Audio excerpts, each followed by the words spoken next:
even more. The chairman of the Egyptian Airports Company says some flights are arriving nearly empty to Egypt and that passenger traffic in the past week has fallen by half. Chairman Gadel Karim Nasr said in a statement released Monday that arrivals to the Red Sea resort cities of Sharm el-Sheikh and Hurghada over the past 7 days have experienced much of the decline.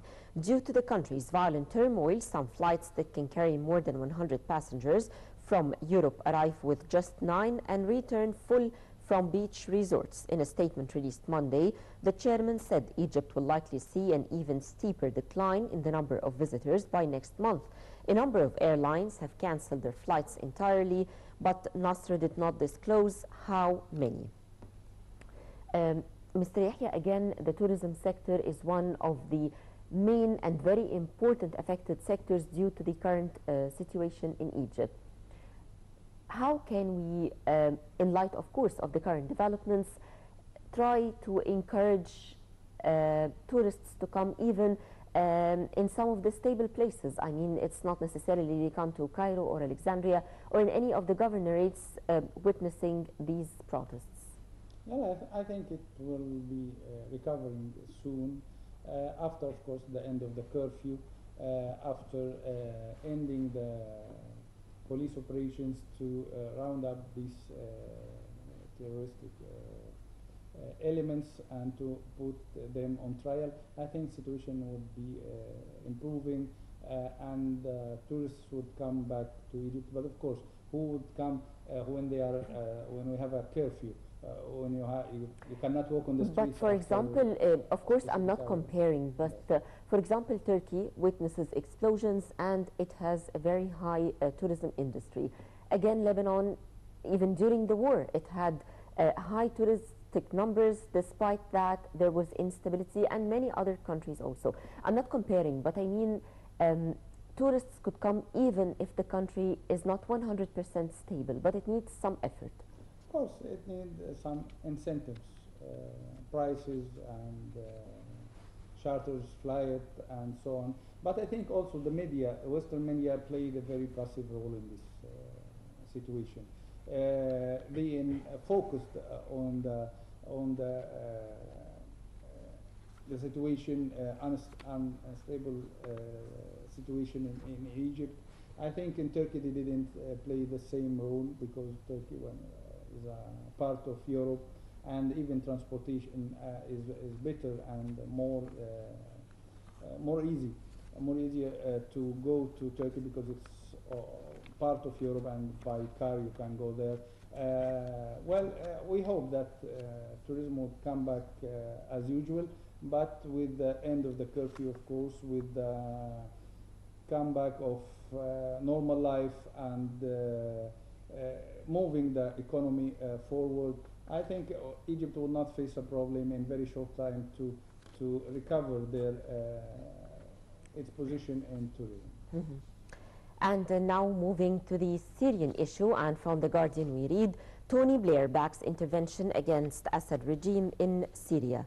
Tony Blair has called on the West to stop wringing our hands as he endorsed intervention against the regime of Bashar al-Assad and warned governments against ostracizing the military dictatorship in Egypt. In his first intervention since the chemical weapons attack last week, the former prime minister said the West should not be neutral in protecting Syrians from the Assad regime and affiliates of Al-Qaeda seeking to exploit the instability.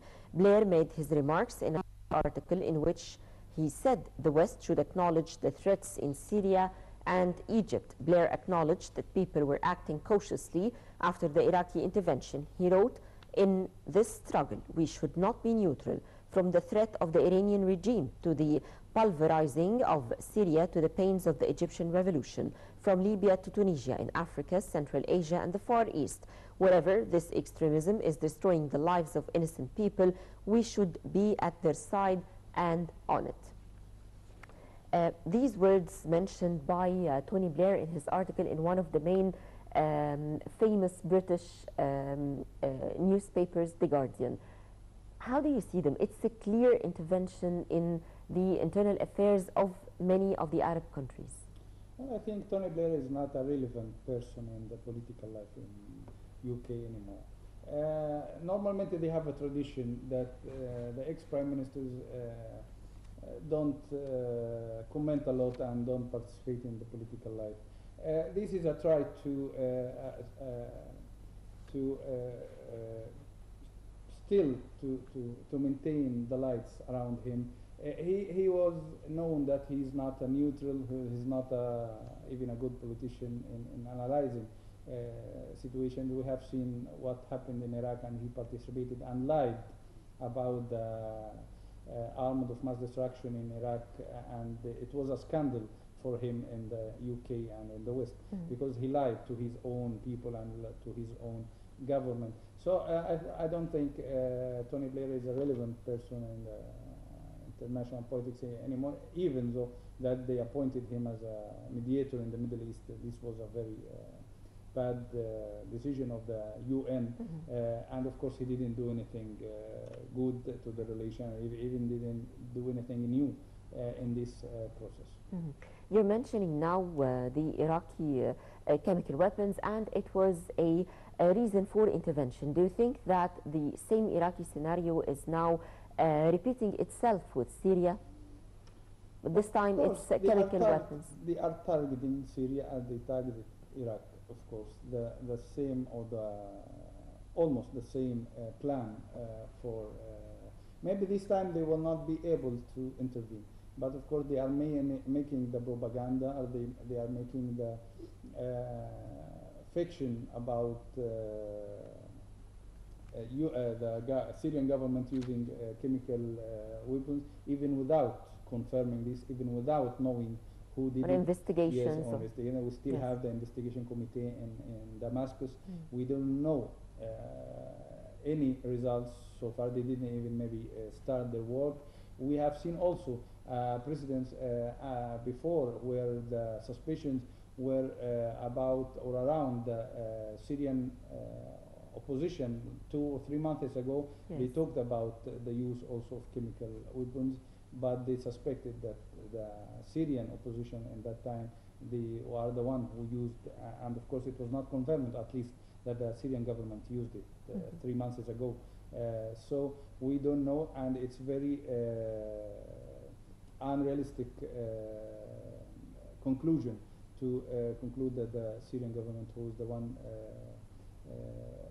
responsible for these attacks. Yes. I think the UN, the United Nations, didn't take any decision. They didn't even discuss it yet. We are still, they are waiting for the investigation and for the decision of the committee in Syria.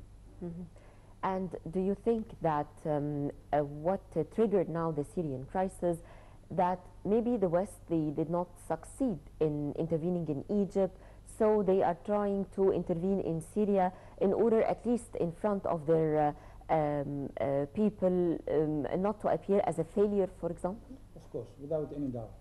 They lost a lot of effort and a lot of money and a lot of allies here in Egypt in the past 3 years.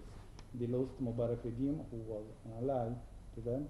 They lost the military council, who also was near to the West, and they even lost their close ally, which is the Muslim Brotherhood movement. Yes. In just 3 years, it was amazing that the Egyptian people could destroy these plans against Egypt in 3 years, very pacifically, with a little effort and with a little resources.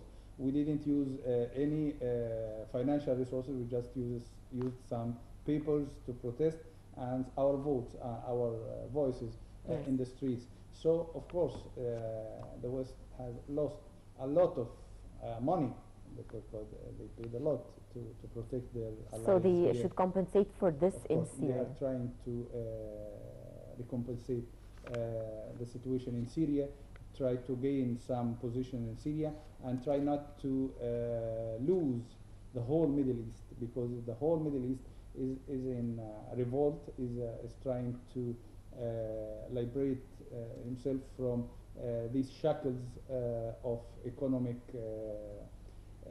domination and military domination in the Middle East. And finally, from the Independent, we read the Syria crisis. Russia warns of catastrophic consequences of military intervention. Russia has warned of catastrophic consequences for Syria and other regions within the Middle East if military intervention is taken in response to alleged chemical attacks last week. In a statement, Foreign Ministry spokesman Alexander Lukashev said attempts to bypass the Security Council once again to create artificial groundless excuses for a military intervention in the region are fraught with new suffering in Syria and catastrophic consequences for other countries of the Middle East and North Africa. This firm Russian stance, do you think that it could trigger, for example, a confrontation between the United States and Russia, and maybe some analysts said that it could trigger a third world war? No, I don't think it's too early to decide. I think the United States will not be able to intervene on the ground. They will not invade, of course, Syria, because they know the price they would pay. And of course, Russia, China, Iran would not allow such aggression, such intervention. Yes. All what they can do is to try to strike by rockets or planes, military planes, against some specific targets in Syria. It would also be faced with refusal from Russia and China. They will not allow this to continue. It would, of course, would be done outside the international law, outside the United Nations. Yes. So it has no future, or it has no capability to affect the situation, but maybe to save the face of the United States in the Middle East and try to help their allies in Syria, which is opposition in Syria, because, as I said, they lost a lot of positions and a lot of money and a lot of allies throughout the last 3 years. So we are facing maybe verbal confrontations, but I don't see any possible military intervention on the ground. Yes. Let's say that Iran would not allow this as well. So it's skirmishes between two sides, maybe some airstrikes, but not more than this. Dear viewers, as we wrap up our episode, I would like to thank my guest in the studio, Mr. Yehia Negm, former diplomat and political analyst. Mr. Yehia, thank you very much for joining us. Thank you.